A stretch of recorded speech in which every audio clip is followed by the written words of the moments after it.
We are living in a time where very material harm keeps getting spiritualized, and that shift quietly removes accountability. A woman dies after being bitten by a snake, not because the bite was unavoidable, but because there was no antivenom available in her community. 2026. Instead of asking why hospitals weren't equipped, the conversation turns religious.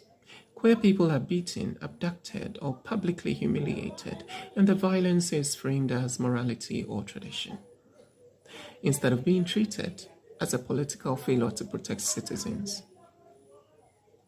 Children are married off under the cover of religion. Artists are abused inside institutions that present themselves as cultural or progressive. And it's important to say this clearly. This harm does not only come from churches. It also comes from brotherhoods, sisterhoods, lodges, secret societies, professional networks, and closed institutions that claim they are secular, rational, or above superstition. Some of the most disciplined systems of silence and protection exist precisely in spaces that insist they know better, that distance themselves from religion while reproducing the same structures of hierarchy, secrecy, and impunity.